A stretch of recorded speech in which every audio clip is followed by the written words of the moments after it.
Hello everyone, this is Crystal with Rolling Out, and this is Reality Check, and I'm at one of my absolute favorite places to come, Dr. Kerr's office. We're here for National Women's Month to talk about women with who better than the Peach Maestro himself. You are known for making women look even more beautiful than they already look, right? Yeah. So I want to ask you, because we know most of your patients are women and most of your staff is women here, what is your absolute favorite thing about the women that you work with? My favorite thing about the women that I work with is their loyalty. So, you know, they understand me, they understand our patients, they can relate to our patients, they can relate to me because some of them are married. So it's just a really good work environment, and we're productive, and we're a team. So it always feels like a team. What about your patients? What is the thing about your patients that makes you want to get up in the morning and continue to do this year after year after year?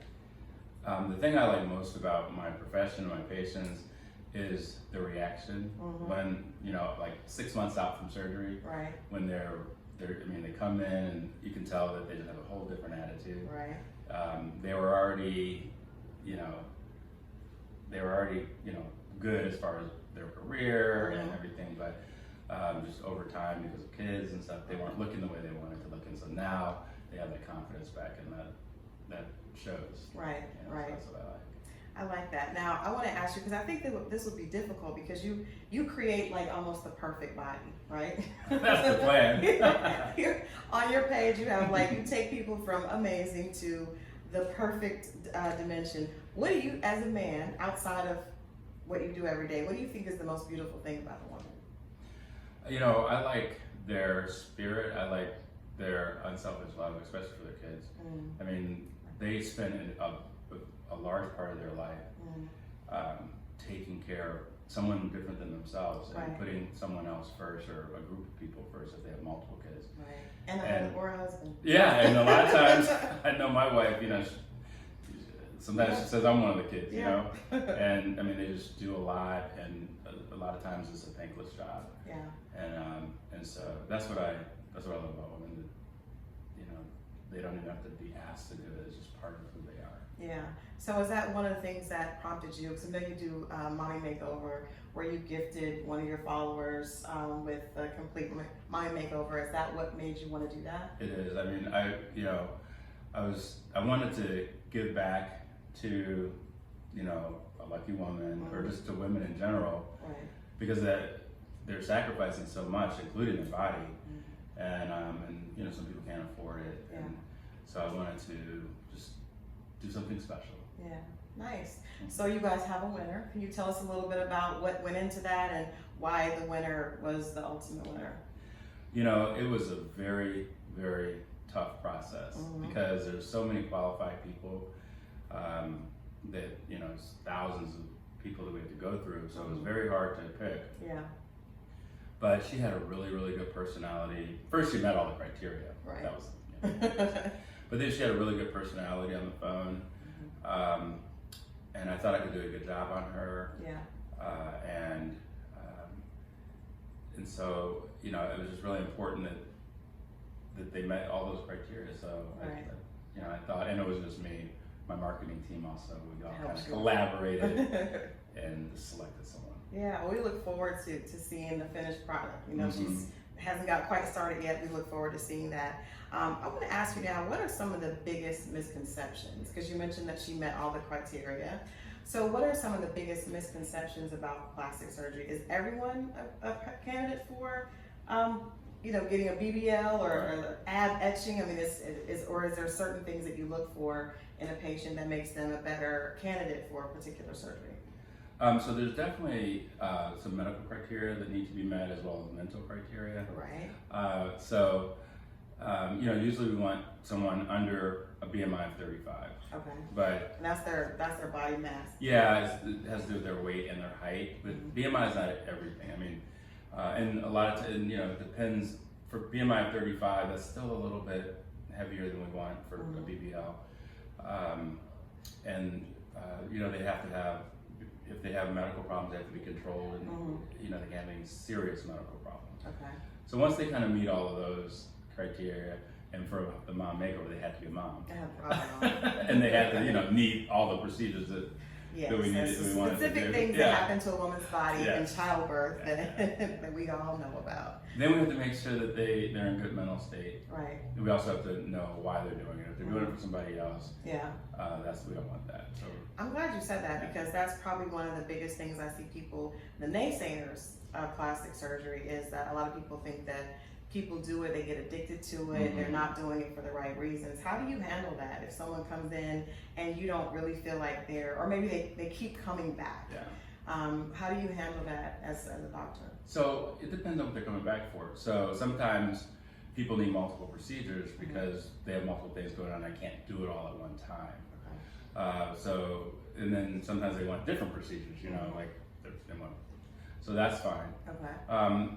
Also, sometimes people come back for a touch-up, or they want a little bit more than I could do, the first time. Right. I'm okay with that. But some people, they want to substitute plastic surgery for diet and exercise. It's just stuff that they could do on their own. Or they want me to make them look like somebody else. Right. So, so we have to kind of screen through those people. Yeah. And eventually tell people, look, enough's enough, you're going to hurt yourself. Because the blood supply, every time you go in there, the scar tissue is blood supply, and after a certain point, you really got to be okay with yourself. Yeah, there were a lot of cases of women doing injections and stuff the wrong way. Mm-hmm. Have you had to redo any of those, or kind of reconstruct any of those gone wrong, or do you stay away from that? So I have reconstructed some of, we're in Atlanta. Right. But the peach I do. Is king here. The peach is king. So we have people, it just depends. I try to stay away from it because, there are risks and complications associated with that. Mm-hmm. So it really depends on each individual person. I kind of, I have to look at the person and make a decision. But usually I'll let somebody else cut it out, and then I'll come back and get rid of all the, and I'll reconstruct it. Right. And a lot of times that takes more than one time. I would think so, because a lot of what I've seen, a lot of times they have to cut, and then the person is left with, it's not quite symmetrical. It's not symmetrical at all, and there's a lot of scar tissue in there. Yeah. And so it just takes time to really perfect. It depends on what they're looking for, man. You can go as far as you want. Yeah. Well, I want to ask you now, of course, it appears to me that one of the most popular procedures is the BBL. Yes. Is that still your most popular, or most requested? Yeah, I'd say 90% of people want a BBL and some people want other things with the BBL. Although we're getting a lot of people that just want tummy tucks now too. Okay. What exactly, can you explain what happens clinically with the BBL? How is that procedure? What does that actual procedure go like? How do I do it? Mm-hmm. So basically we figure out what areas need to be liposuction at your torso. Because for me, the butt is not just about the butt, it's about the back and the stomach and the sides. That's why I'm about curves. I'm not Dr. Butt, I'm Dr. Curves. I like that. Because I create curves. Right. So, and that's including the breast. So, so all that has to be symmetrical. To the top. I think so. Okay. And legs too. Everything. Because that was a big thing for a long time. We saw women that had the butt and then the thighs and the hip. There were no hips to hold up the butt, and that looked weird. Yeah, and that a lot of times is people that have butt shots. Because the thing is, if you have fat, most people they make enough fat to. If I put in their butt, it's not gonna look weird. Okay. And their legs usually go with the amount of weight that they had, when I was doing the butt. Mm-hmm. But if you have someone that's really skinny, right, and then you have all this silicone off the shelf that you could just put in, then you can just make it bigger and bigger. So then you get the disproportion. Gotcha. Okay, outside of the BBL, tell us what the procedure is. So you take fat. Okay, so I take fat from your lower back, your back brow rolls, your stomach. Okay. And then I inject it into your butt and your hips, and I inject in other places too. Okay.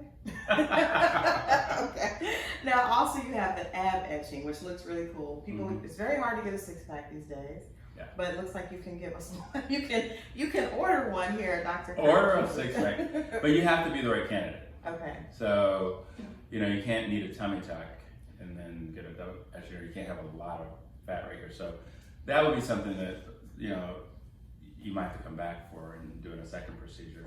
And that's what I meant. Sometimes people, they want to get the tummy tuck and then Right. come back and have it etched out. Yeah. Okay. Now the last time we talked to you, there was this dimple craze and people were getting dimples. Are you still doing a lot of that? Yep. Wow. Oh, we do dimpleplasties. So you can have a beautiful smile. Hey, it's all a curve on, that's the facial curve. It is a facial curve. I look at that's one of my most favorite slogans is the most beautiful curve in a woman is her smile. Absolutely. And you definitely added to that. We like to do things that are unique. That's why our practice is called Advanced Plastic Surgery Solutions, because we want to come up with advanced solutions to problems that people don't think they can get fixed. Right. Like that. Thank you so much. Do you have any message to the women out there for National Women's Month? Stay positive, stay true to yourself. Don't always hate, you know, on other people. Just be confident in yourself. I mean, I'm around so many positive women, and you guys are amazing, and you guys need to be celebrated. I can't end it better than that. Thank you guys for tuning in. This has been Christal Jordan. This has been a reality check with the man himself, Dr. Curves. Thanks for tuning in, and we'll see you guys next time. Thank you.